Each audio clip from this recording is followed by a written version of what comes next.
اعوذ باللہ من الشیطان الرجیم بسم اللہ الرحمن الرحیم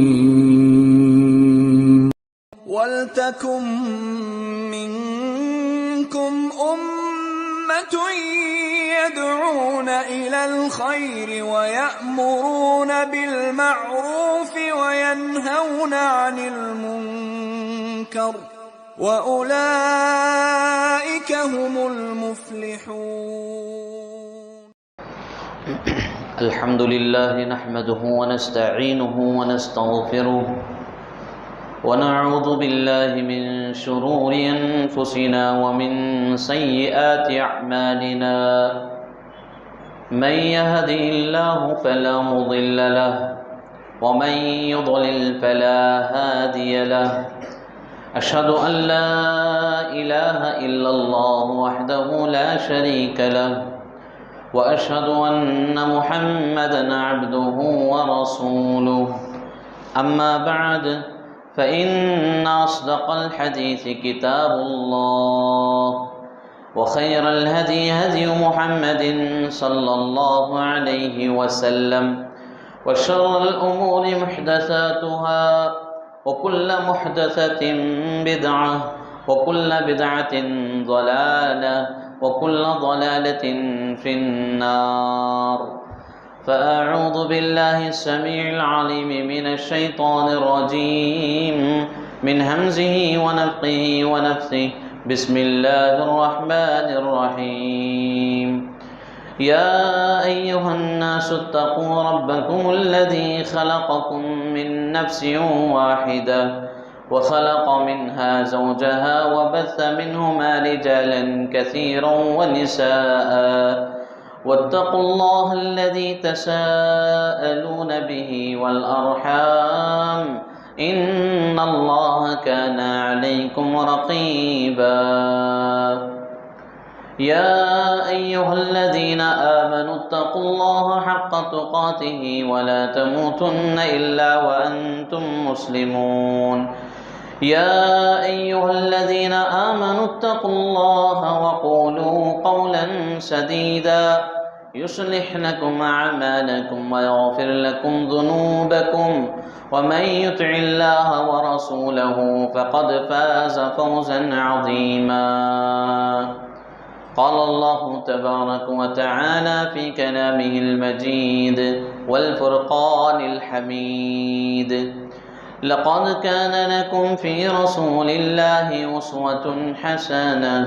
وقال تعالى في موضع آخر: وما آتاكم الرسول فخذوه وما نهاكم عنه فانتهوا. قابل احترام بزرگان دین، نوجوانان اسلام، پردے میں بیٹھی ہوئی عزت مآب اسلامی ماں اور بہنوں، پیارے بچوں، تمام قسم کی تعریف و توصیف، حمد و ثنا، کبریائی و بڑائی اللہ وحدہ لا شریک لہ کے لیے لائق و زیبا ہے، جو خالق کائنات ہے، مالک ارض و سما ہے، مدبر انس و جاں ہے۔ انگنت و لا تعداد درود و سلام نازل ہو شفیع المذنبین، خاتم النبیین، سید المرسلین، رحمت للعالمین، آمینہ کے در یتیم محمد الرسول اللہ صلی اللہ علیہ وسلم پر۔ حاضرین جمعہ، خطبہ مسنونہ کے بعد میں نے قرآن مجید کی ایک آیت کا مختصر حصہ آپ کے سامنے پڑھا ہے۔ اس کے ذریعے اللہ رب العالمین ساری امت محمدیہ کے لیے ایک شخص کو آئیڈیل بنا رہا ہے، ایک شخص کو نمونہ بنا رہا ہے۔ اس کے اخلاق، اس کے کردار، اس کے گفتار کا طریقہ اور اس کے رہن سہن کا طریقہ گویا کہ شریعت اسلامیہ کا اہم حصہ ہے۔ اللہ رب العالمین نے فرمایا لقد کان لکم فی رسول اللہ اسوۃ حسنہ، کہ اے امت محمدیہ کے لوگوں، ہم نے تمہارے لیے رسول صلی اللہ علیہ وسلم میں بہترین نمونہ رکھا ہے۔ اور اللہ رب العالمین نے سورۃ الحشر میں اس بات کی بھی وضاحت فرما دی، وَمَا آتَاكُمُ الرَّسُولُ فَخُذُوهُ وَمَا نَهَاكُمْ عَنْهُ فَانْتَهُوا، کہ رسول تمہیں جو کچھ دیں صلی اللہ علیہ وسلم اسے لے لیں، اور جن کاموں سے اجتناب کا حکم دیں ان کاموں سے رکے رہیں، رک جائیں۔ تو بہر کیف رسول اللہ صلی اللہ علیہ وسلم کا بلند مقام و مرتبہ ہے، یہاں تک کہ آپ علیہ الصلاۃ والسلام کو انبیاء کرام کا سردار بنایا، سید الانبیاء، امام الانبیاء، امام الاولیاء، امام الاتقیاء، اگر کوئی ہیں تو محمد الرسول اللہ صلی اللہ علیہ وسلم ہیں۔ اور آپ کے اخلاق، آپ کے کردار کو، آپ کے کیریکٹرز کو امت محمدیہ کے لیے آئیڈیل بنایا ہے، نمونہ بنایا ہے۔ کیوں؟ اس لیے کہ آپ کے اخلاق اتنے بلند تھے۔ اللہ رب العالمین نے آپ کو اخلاق کے ایک بلند مقام پر فائز کیا تھا، اور انہی اخلاق میں سے آپ صلی اللہ علیہ وسلم کی ایک بہترین صفت تھی رحم و کرم کا معاملہ کرنا، دوسروں کے ساتھ نرمی سے پیش آنا، ان کے ساتھ مہربانی کرنا، ان کے ساتھ شفقت کرنا، یہ نبی مکرم صلی اللہ علیہ وسلم کی اعلیٰ اخلاق میں سے ایک بہترین اخلاق ہے۔ تو ایک دوسرے پر رحم کرنے کا جو معاملہ ہے وہ انتہائی اہمیت کا حامل ہے اسلام کے اندر، اور اس کے ذریعے غیروں میں بھی ایک کافی اچھا میسج جا سکتا ہے، اور اس کے ذریعے اسلام کی خوبصورتی لوگوں میں معلوم ہوتی ہے، اس کے ذریعے لوگوں میں ملنساری پیدا ہوتی ہے، محبت پیدا ہوتی ہے، ایک جہتی پیدا ہوتی ہے۔ آئے دن دیکھنے کو یہ ملتا ہے کہ ہمارے دلوں میں دوسروں کے لیے رحم نامی جو چیز ہے وہ دن بدن گھٹتے جا رہی ہے، کم ہوتے جا رہی ہے۔ اسی لیے ہمارے درمیان دوریاں بڑھتی جا رہی ہیں، ہمارے درمیان اختلافات زیادہ ہوتے جا رہے ہیں، ہم انتشار کے شکار ہوتے جا رہے ہیں۔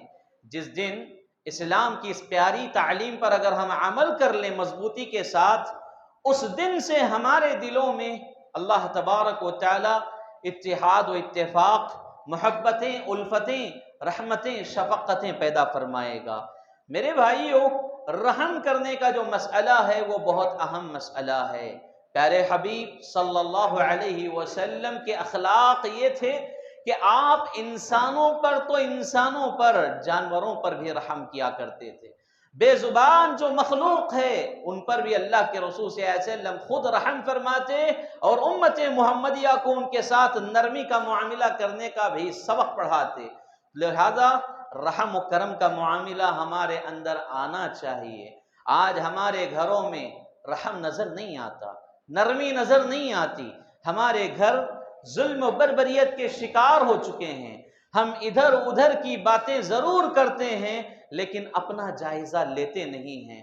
اصل طوفان تو ہمارے گھروں میں ہے، اصل ظلم و بربریت کا شکار ہمارے گھر کے افراد ہم سے ہو رہے ہیں، لہذا ہمیں اس معاملے میں اصلاح کر لینے کی ضرورت ہے۔ دیکھیے، اس ضمن میں آج کے مختصر وقت میں ہم اس بات کا جائزہ لیں گے کہ رحم کرنے سے ہمیں کیا فائدے ملتے ہیں اور رحم نہ کرنے سے ہمارے لیے کیا نقصانات ہیں۔ پہلی بات، فائدے کے ہم دیکھتے ہیں کہ شریعت اسلامیہ میں رحم کرنے کے فائدے کیا ہیں۔ جو آدمی ایک دوسرے پر رحم کرنے کا اس کے اندر دل ہوتا ہے، پیارے رسول صلی اللہ علیہ وسلم نے ایسے دل والے انسان کو مومن کہا ہے، ایمان کی پہچان بتائی ہے۔ لہذا اللہ کے رسول صلی اللہ علیہ وسلم فرماتے ہیں کہ آپ مومنوں کو رحم و کرم کے معاملے میں، شفقت کے معاملے میں، مہربانی کے معاملے میں ایک جسم کی طرح دیکھیں گے۔ ایک جسم کی طرح دیکھنے کا مطلب رسول اللہ صلی اللہ علیہ وسلم نے اسی صحیح بخاری اور مسلم کی حدیث میں آگے بیان کر رہے ہیں کہ جسم کا کوئی حصہ بیمار ہو جائے، جسم کے کسی حصے میں کوئی درد یا شکایت ہو جائے تو اس کی وجہ سے سارا جسم تکلیف محسوس کرتا ہے اور سارا جسم بخار میں مبتلا ہو جاتا ہے۔ تو مومنوں کی پہچان یہی ہے، اصل جو رحمی کرنے والے ہیں، رحم دل انسان ہیں، ان کی پہچان یہی ہے کہ کہیں پر کسی مسلمان کو تکلیف ہو رہی ہے تو وہ تکلیف یہ اپنے دل میں محسوس کرے، کہیں کوئی مومن پریشان ہے اس کی پریشانی کو یہ اپنے دل میں محسوس کرے، تو ایسا دل رکھنے والا آدمی مومن ہے، ایمان والا ہے۔ تو رسول اللہ صلی اللہ علیہ وسلم نے اس پیاری حدیث کے ذریعے امت محمدیہ کے لیے پیغام دے رہے ہیں کہ ایک دوسرے کے لیے اپنے دلوں میں رحم کو پیدا کرو، کرم کا معاملہ کرنا سیکھو، نرمی کا معاملہ کرنا سیکھو۔ مسلمان کے ساتھ نرمی کرے، مومن کے ساتھ نرمی کرے۔ اگر مسلمان آپس میں نرمی کا معاملہ نہیں کرتے ہیں، رحم و کرم کا معاملہ نہیں کرتے ہیں، تو پھر یہ اپنے ہیں جو ہم پر ظلم و ستم کریں گے۔ غیروں سے ہم کیا امید کریں گے؟ اپنے بھی کبھی کبھار ظلم و ستم کرنے والے بن جاتے ہیں۔ اور اسی طرح ایک دوسرا فائدہ کیا ہے؟ جو لوگ لوگوں پر رحم کرتے ہیں اللہ رب العالمین ان پر رحم فرماتا ہے۔ سبحان اللہ، بڑی پیاری حدیث ہے، رواہ ابو داؤد، یعنی امام ابو داؤد رحمۃ اللہ علیہ نے اس کو اپنی سنن ابی داؤد میں نقل کیا ہے، اور محدثین نے اس کو صحیح کا درجہ بیان کیا ہے کہ اللہ کے رسول صلی اللہ علیہ وسلم فرماتے ہیں کہ لا یرحم اللہ من لا یرحم الناس، جو لوگوں پر رحم نہیں کرتا اللہ رب العالمین اس پر رحم نہیں کرتا۔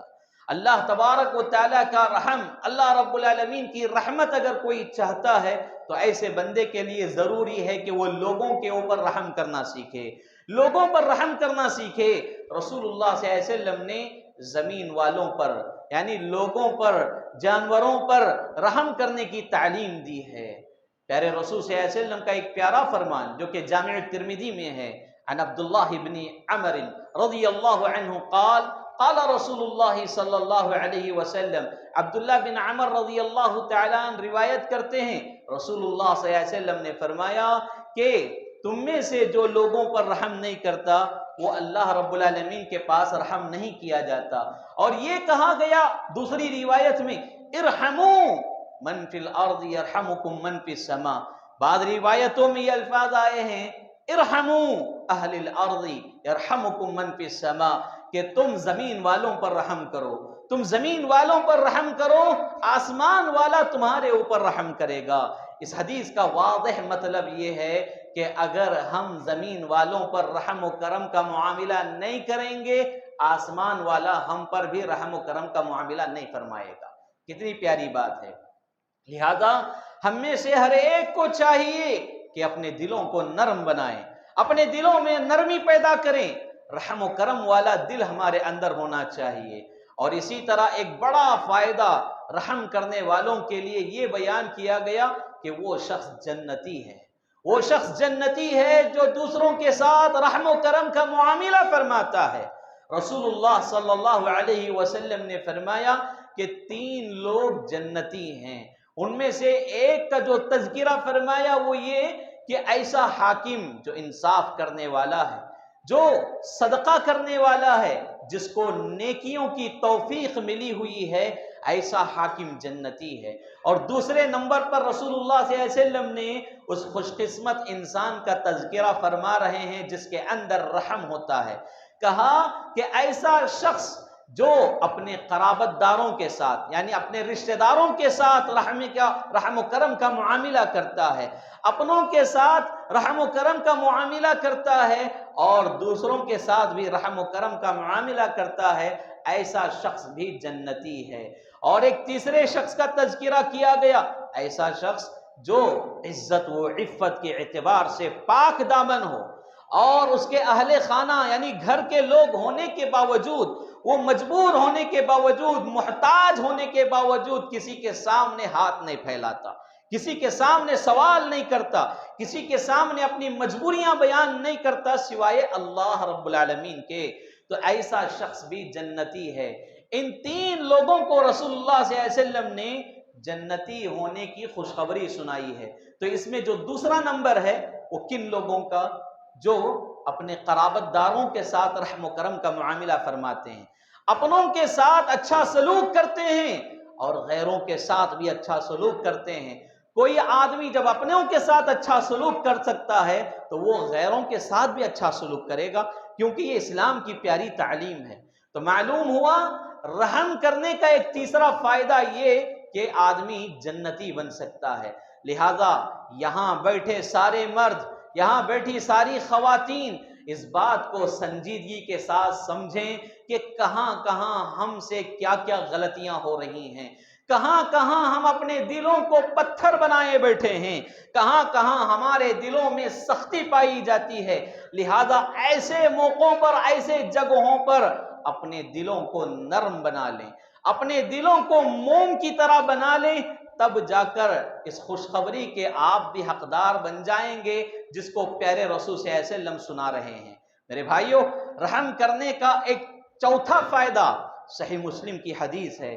پیارے رسول صلی اللہ علیہ وسلم فرماتے ہیں المسلم اخو المسلم لا یظلمہ ولا یسلمہ، کہ ایک مسلمان دوسرے مسلمان کا بھائی ہے، وہ اسے نہ بے یار و مددگار چھوڑتا ہے نہ اس کو تنہا چھوڑتا ہے۔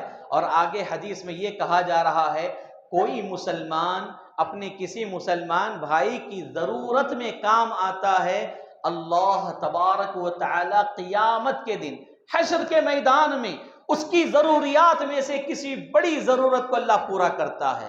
اور یہ بات کہی جا رہی ہے وَمَن سَتَرَ مُسْلِمًا سَتَرَهُ اللَّهُ يَوْمَ الْقِيَامَةِ، ایک مسلمان بھائی اپنے دوسرے مسلمان کی عزت کا خیال کرتے ہوئے اس کی غلطیوں پر پردہ پوشی کرتا ہے، اللہ تعالی حشر کے میدان میں جہاں سارے لوگ اپنے اعمال کو لے کر نادم ہوں گے، شرمندہ ہوں گے، اپنی گردنیں جھکائے ہوئے ہوں گے، نظریں زمین کو دیکھ رہی ہوں گی، اتنے شرمسار ہوں گے، ایسے وقت میں اللہ تبارک و تعالی ان کی غلطیوں پر پردہ پوشی کرتا ہے جو دنیا میں اپنے مسلمان بھائیوں کی غلطیوں پر پردہ پوشی کرتے تھے۔ کتنی پیاری بات ہے۔ اس حدیث کا پورا مقصد بیان کرنے کا یہ ہے کہ آدمی اپنے مسلمان بھائی کی ضرورت کب پوری کرتا ہے؟ جب اس کے دل میں اس کے لیے رحم ہو۔ اس کی غلطیوں پر پردہ پوشی کب کرتا ہے؟ جب اس کے دل میں رحم ہو۔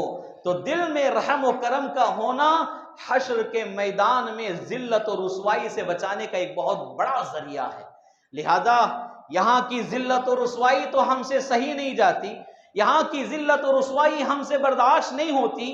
کوئی کسی کے سامنے ہمارے سلسلے میں ایک دو الفاظ کیا کہہ لیے، ہم تو قیامت برپا کرنے کے لیے تیار ہو جاتے ہیں، کیونکہ ہماری عزت ہمیں اتنی پیاری ہے، ہمارا مقام و مرتبہ ہمیں اتنا عزیز ہے، اتنا دلکش ہے، ہم تسلیم نہیں کرتے اپنی بے عزتی کو۔ قیامت کے دن آپ سوچئے وہاں پر آپ کے گھر والے بھی ہوں گے، آپ کو چاہنے والے بھی ہوں گے، یہاں تک کہ آپ کے دشمن بھی وہاں کھڑے رہیں گے۔ ایسی صفوں میں اللہ تبارک و تعالی اگر تمہاری غلطیوں پر پردہ پوشی ڈال دے، پردہ پوشی کر لے، تو اس سے بڑا خوش نصیب آدمی کون ہو سکتا ہے؟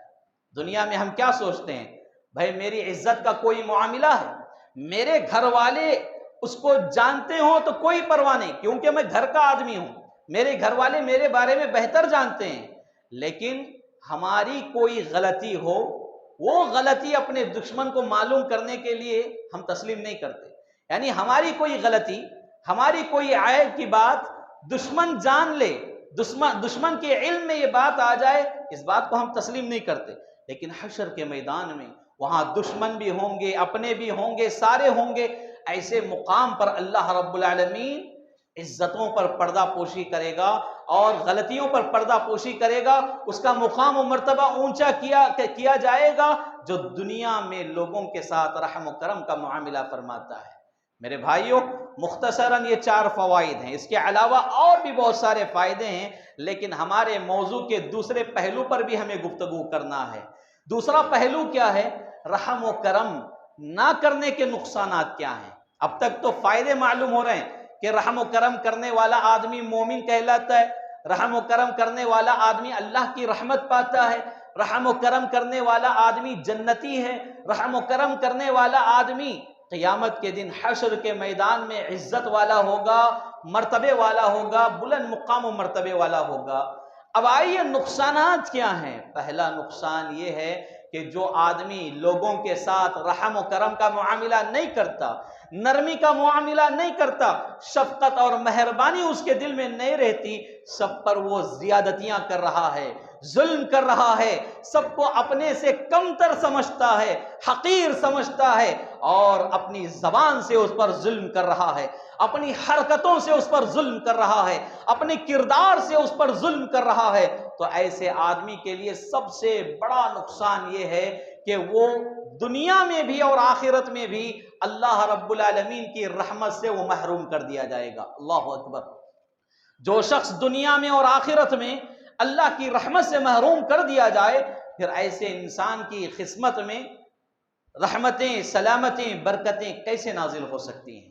پیارے رسول صلی اللہ علیہ وسلم فرماتے ہیں، جریر بن عبداللہ رضی اللہ تعالیٰ عنہ راوی حدیث ہیں، صحیح بخاری اور مسلم کی حدیث ہے، اللہ کے رسول صلی اللہ علیہ وسلم فرماتے ہیں کہ لا یرحم اللہ من لا یرحم الناس، اللہ رب العالمین اس شخص پر رحم نہیں کرتا جو لوگوں کے اوپر رحم نہیں کرتا۔ معلوم یہ ہوا کہ اللہ تبارک و تعالیٰ کی رحمت سے محروم ہونے والا یہ بدبخت انسان ہے، یہ بدقسمت انسان ہے۔ اور اسی طرح ایک دوسرا نقصان یہ بیان کیا جا رہا ہے، جو شخص لوگوں پر ظلم کرتا ہے، رحم و کرم کا معاملہ نہیں کرتا، اپنے دلوں میں مسلمانوں کے لیے، مومنوں کے لیے عزت نہیں رکھتا، ان کے ساتھ نرمی کا معاملہ نہیں کرتا، اس کو شریعت اسلامیہ میں ایک نام دیا گیا ہے۔ وہ کیا نام ہے؟ بدبخت۔ بدبخت کہا گیا ہے۔ اور بدبخت کس کو کہتے ہیں؟ ایسا آدمی جس کی قسمت خراب ہو، ایسا آدمی جس کے مقدر میں پریشانیاں، مصیبتیں، آفتیں ہوں، ایسے آدمی کو بدبخت کہا گیا ہے۔ لہذا پیارے رسول صلی اللہ علیہ وسلم کے ایک پیارے صحابی، محدث عظیم سیدنا ابو ہریرہ رضی اللہ تعالیٰ عنہ فرماتے ہیں، سمعت ابا القاسم صلی اللہ علیہ وسلم الصادق المصدوق، یہ فرماتے ہیں کہ میں نے ابو القاسم یعنی محمد صلی اللہ علیہ وسلم کی کنیت ہے، میں نے ابو القاسم سے سنا ہے جو کہ سچوں کے سچے ہیں۔ سبحان اللہ، الصادق المصدوق، رسول اللہ صلی اللہ علیہ وسلم کا یہ خطاب ہے، لقب ہے کہ سچوں کے سچے، سچ بولنے والوں کے سردار ہیں آپ۔ لہذا اس صفت کا اقرار، اس کو تسلیم کرنے والے اپنے تو چھوڑیے، غیر بھی رسول اللہ صلی اللہ علیہ وسلم کو سچا تسلیم کرتے تھے، رسول اللہ صلی اللہ علیہ وسلم کو سچ بولنے والا مانتے تھے۔ قریش کے جو جاہل لوگ تھے، جو ظلم و بربریت کا لوگوں کو شکار بناتے تھے، ایسے لوگ بھی رسول اللہ صلی اللہ علیہ وسلم کی اس صفت کو تسلیم کرتے تھے، الصادق المصدوق۔ لہذا یہاں معلوم یہ ہوتا ہے کہ جب نبی ایسے ہیں تو امتی بھی سچ بولنے والے ہونے چاہیے، امتی بھی سچ بولنے کی کوشش کرنا چاہیے، ہمیشہ سچ کو لازم پکڑ لینا چاہیے۔ حدیث کیا ہے؟ ابو ہریرہ رضی اللہ تعالیٰ عنہ فرماتے ہیں، میں نے ابو القاسم صلی اللہ علیہ وسلم سے سنا جو سچوں کے سچے ہیں اور اس حجرے میں رہنے والے ہیں۔ کمرے کی طرف اشارہ کر کے بیان کر رہے ہیں حدیث کہ اس کمرے میں، اس حجرے میں رہنے والے صاحب ہیں، وہ فرماتے ہیں کہ رحمتیں چھینی نہیں جائیں گی سوائے بدبخت انسان کے، کہ شفقت چھینی نہیں جائے گی، رحم دلی کسی سے چھینی نہیں جائے گی سوائے بدبخت انسان کے۔ یعنی بدبخت انسان ایسا ہے، اس کی صفت، اس کی تعریف یہ بیان کی گئی ہے کہ اس انسان سے اللہ تعالیٰ نرمی کو چھین لیتا ہے، مہربانی کو چھین لیتا ہے، شفقت کو چھین لیتا ہے، اس کے دل میں نرمی نہیں رہتی، اس کے دل میں سختی ہی سختی رہتی ہے۔ ایسے انسان کو شریعت اسلامیہ نے بدبخت کہا ہے۔ لہذا میرے بھائیوں، اپنے آپ کو ان بدبختوں کی صف میں کھڑا نہ کریں۔ اپنے آپ کو خوش قسمت بنانے کے لیے ضروری ہے کہ ہمارے دلوں کو پاک و صاف کر لیں، ہمارے دلوں میں نرمی پیدا کریں، رحم دلی پیدا کریں، شفقت پیدا کریں۔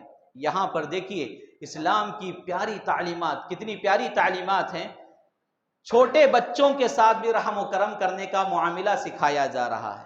یہاں بہت سارے والدین بیٹھے ہیں اور ٹیچرز، اساتذہ بھی بیٹھے ہوں گے، اور بعض ایسے لوگ بھی ہوں گے جن کے ماتحت ان کے بچے پرورش پا رہے ہوں گے، یعنی ان کی کفالت میں بعض یتیم بچے ہوں گے۔ جیسے بھانجے بھانجیاں بھتیجے بھتیجیاں وغیرہ وغیرہ، تو سب کے لیے یہ پیغام ہے کہ چھوٹوں پر رحم کیا جائے، چھوٹوں پر رحم کیا جائے، کیونکہ چھوٹوں پر رحم کرنا یہ اسلام کی بڑی پیاری تعلیم ہے۔ رسول اللہ صلی اللہ علیہ وسلم فرماتے ہیں کہ لا يرحم صغیرنا ويعرف کبیرنا فلیس منا، کہ اللہ کے رسول صلی اللہ علیہ وسلم فرماتے ہیں ہم میں جو چھوٹوں پر رحم و کرم کا معاملہ نہیں کرتا اور جو اپنے بڑوں کا مقام و مرتبہ نہیں پہچانتا، فلیس منا، وہ ہم میں سے نہیں ہے، وہ ہم میں سے نہیں ہے۔ کتنی بڑی بات بیان کر رہے ہیں۔ لہذا یہاں بیٹھے اساتذہ کے لیے، یہاں بیٹھے والدین کے لیے، یہاں بیٹھے ان سارے لوگوں کے لیے پیغام ہے جن کے ماتحت بچے پرورش پاتے ہیں۔ لہذا بچوں کے ساتھ رحم و کرم کا معاملہ کیا جائے، بچوں کے ساتھ شفقت والا معاملہ کیا جائے۔ ان پر ظلم و زیادتی کرنا، ان پر زبردستیاں کرنا، اسلام نے اس کو ظلم کہا ہے، ظلم کہا ہے۔ میرے بھائیوں، والدین تربیت کے لیے اولاد کو بے انتہا مارتے ہیں، بسا اوقات کچھ ایسی باتیں کہہ دیتے ہیں جو مارنے سے بھی خطرناک رہتے ہیں۔ لہذا ایسی باتوں سے بھی، ایسے ماروں سے بھی اجتناب کرنا چاہیے، بچوں کے ساتھ اچھا سلوک کرنا چاہیے۔ اسی حدیث میں ایک اور بات جو چھوٹوں کے لیے بیان کی جا رہی ہے، چھوٹے ہیں، نوجوان ہیں، بڑوں کا ادب احترام کریں۔ بڑوں کا ادب و احترام کرنا یہ بھی رحم دلی سے جڑا ہوا ہے۔ جب تک چھوٹوں کے دلوں میں رحم اور شفقت نامی چیز پیدا نہیں ہوتی، وہ اپنے بڑوں کا ادب و احترام نہیں کرتے۔ بڑوں کا ادب و احترام کرنا یہ اسلام کی تعلیم ہے۔ دوسری روایت میں کہا گیا وَلَمْ يُعَقِّرْ كَبِيرَنَا فَلَيْسَ مِنَّا، جو ہمارے بڑوں کی عزت نہیں کرتا، ہمارے بڑوں کا ادب و احترام نہیں کرتا، وہ ہم میں سے نہیں ہے۔ رسول اللہ صلی اللہ علیہ وسلم اپنی صفوں سے اس بندے کو نکال رہے ہیں، وہ ہم میں سے نہیں ہے۔ تو لہذا یہاں چھوٹوں کے لیے بھی میسج ہے اور بڑوں کے لیے بھی میسج ہے۔ بڑوں کے لیے پیغام یہ دیا جا رہا ہے اپنے چھوٹوں کے ساتھ رحم و کرم کا معاملہ کریں، شفقت کا معاملہ کریں، بے جا ان پر ظلم و زیادتیاں نہ کریں، ناحق انہیں نہ ماریں، ناحق انہیں نہ ستائیں، ناحق انہیں ایسی باتوں کا شکار نہ بنائیں جس کی وجہ سے ان کا چھوٹا معصوم دل چھلنی ہوتا ہو۔ لہذا ایسے کاموں سے بڑوں کو روکا گیا ہے۔ اور وہیں پر نوجوان طبقہ، بالخصوص آج کے اس دور میں نوجوان طبقے کے اندر والدین کا ادب و احترام آنا انتہائی ضروری ہے۔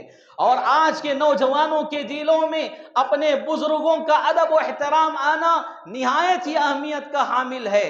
جو آج ہمارے نوجوانوں کے اندر دیکھنے کو ملتا ہے، بڑا افسوس ہوتا ہے، بڑا افسوس ہوتا ہے۔ صحابہ کرام رضوان اللہ علیہم اجمعین میں چھوٹی عمر کے صحابہ بھی موجود تھے۔ چھوٹی عمر کے صحابہ اپنے بڑے عمر والے صحابہ کا اتنا ادب و احترام کرتے تھے کہ کبھی رسول اللہ صلی اللہ علیہ وسلم کسی مجلس میں، کسی مشورے میں ان سے سوال کرتے، صحابہ میں سے اس سوال کا جواب چھوٹوں کو معلوم رہتا، بڑے اگر اس کو نہیں جان رہے، چھوٹے خاموش رہ جاتے، چھوٹے خاموش رہ جاتے۔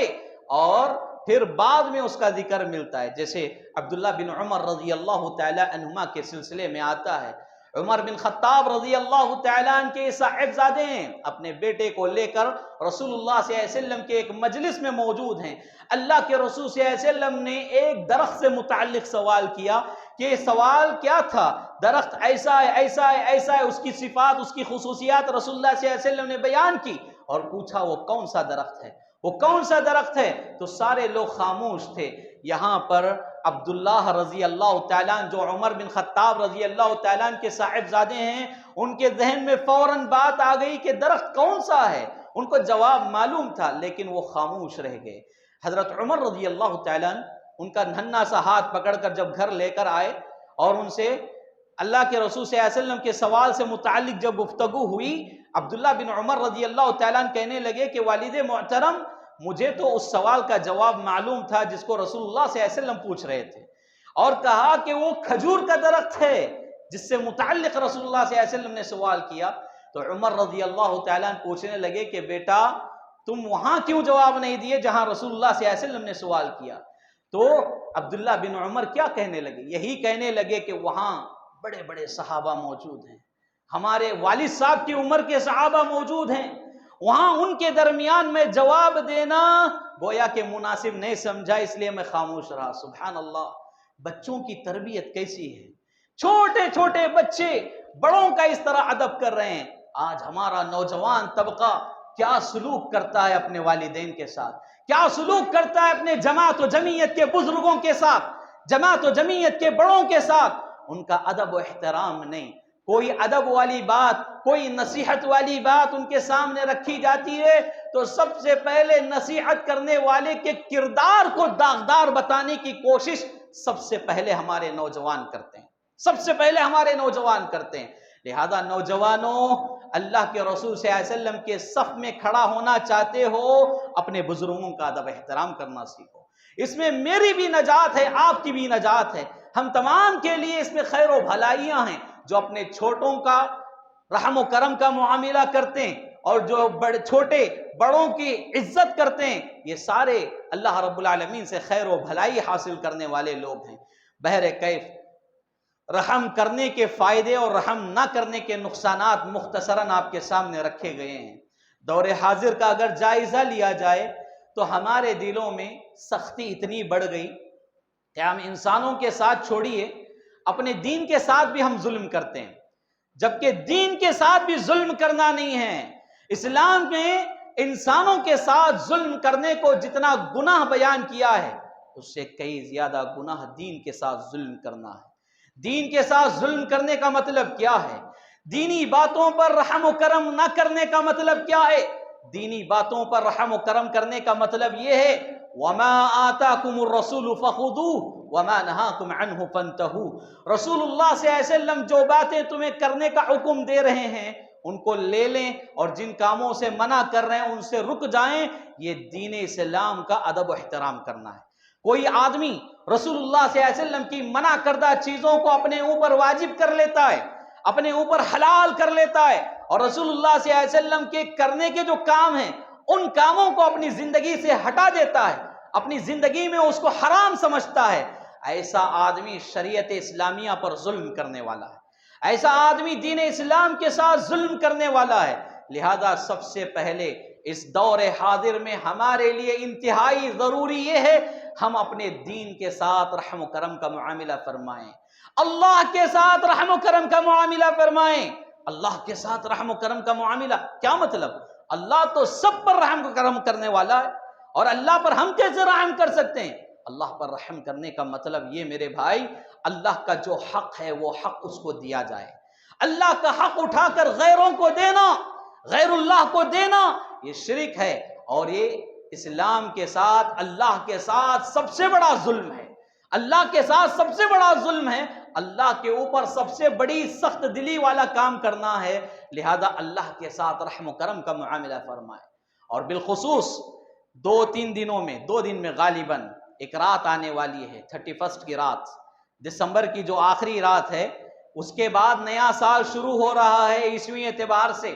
اسلامی اعتبار سے تو یہ نیا سال نہیں ہے میرے عزیزوں، اسلامی اعتبار سے دیکھا جائے تو محرم کا مہینہ وہاں ایک پہلا مہینہ مانا جاتا ہے، اور وہ نیا سال ہوتا ہے۔ اور نیا سال کا مطلب کیا ہے؟ ہم جشن منائیں؟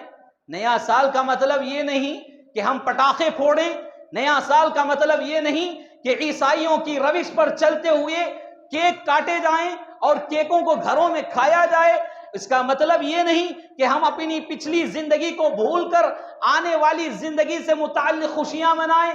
اسلاف امت کا آپ بغور مطالعہ کر لیں، آپ کو یہ باتیں ملیں گی۔ سبحان اللہ، سال گزرنے پر، دن گزرنے پر، رات آنے پر صحابہ کرام رویا کرتے تھے۔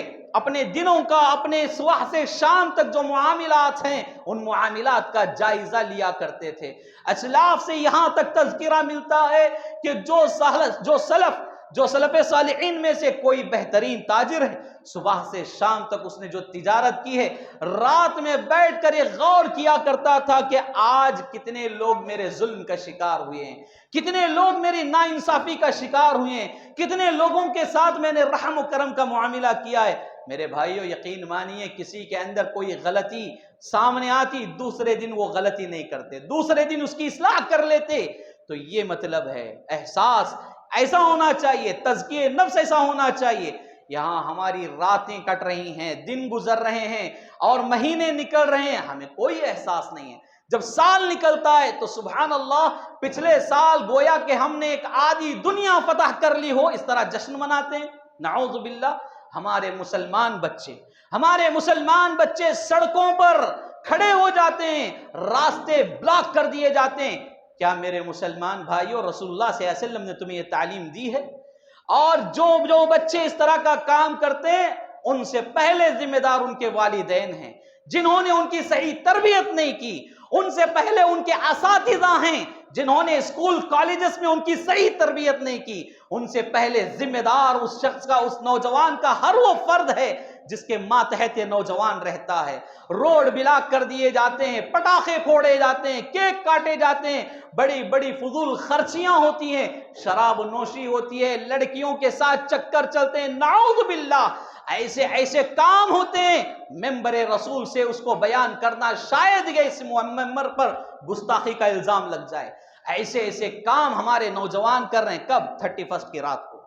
اور مسلمان بہنیں برقعے پہن کر بیکریوں کے پاس کھڑے رہتے ہیں۔ کیوں؟ ہیپی نیو ایئر کا کیک کٹوانا ہے، ہیپی نیو ایئر کا کیک بنوانا ہے، اس لیے برقعے پہن کر کھڑی ہوئی ہیں۔ یہ ساری مغربی تہذیبیں، ساری مغربی تہذیب کو اپنا کر اس تہذیب کو اونچا کرنے والے اسلامی تہذیب پر رحم و کرم نہیں کرنے والے ہوں گے، اسلامی تہذیب کے ساتھ ظلم کرنے والے ہوں گے۔ لہذا میرے پیاروں، میرے عزیزوں، اس بات کو سمجھو، اسلام نے تمہیں بہت عزت عطا فرمائی ہے۔ میری اسلامی بہنوں، اسلامی شہزادیوں، اسلام نے تمہارے سروں پر شرم و حیا کا تاج پہنایا ہے۔ تم اس تاج کو نکال کر پھینک کر کس طرف جا رہی ہو؟ مغربی تہذیب کی طرف جا رہی ہو۔ اللہ کے لیے ڈرو، اللہ کے لیے اپنے دین پر ظلم نہ کرو، اپنے دین اور اسلام کی باتوں کے ساتھ رحم و کرم کا معاملہ کرو، ورنہ پھر اللہ تبارک و تعالی جہنم میں ڈالے گا، ایسی جہنم تمہارے جلد کو، تمہارے چمڑے کو جھلسا کر رکھ دے گی۔ وہ سارا جسم بدل یعنی جل جائے گا، تو پھر اس کے اوپر نیا چمڑا چڑھایا جائے گا۔ ایسی جہنم سے ہم تمام کو پناہ مانگتے رہنا چاہیے۔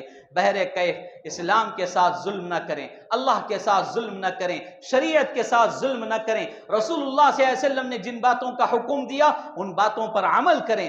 رسول اللہ صلی اللہ علیہ وسلم نے نماز کا حکم دیا، لہذا نماز کو ادا کریں، نماز کو قائم کریں۔ جو آدمی نماز قائم نہیں کرتا ہے وہ مساجد پر ظلم کرنے والا ہے، جو آدمی نماز قائم نہیں کرتا ہے وہ آدمی نمازوں پر ظلم کرنے والا ہے، جو آدمی نمازوں کو قائم نہیں کرتا ہے اللہ کے شریعت کا خلاف ورزی کرنے والا ہے، اور جو آدمی نماز قائم نہیں کرتا ہے شریعت مطہرہ کے ساتھ کھلواڑ کرنے والا ہے۔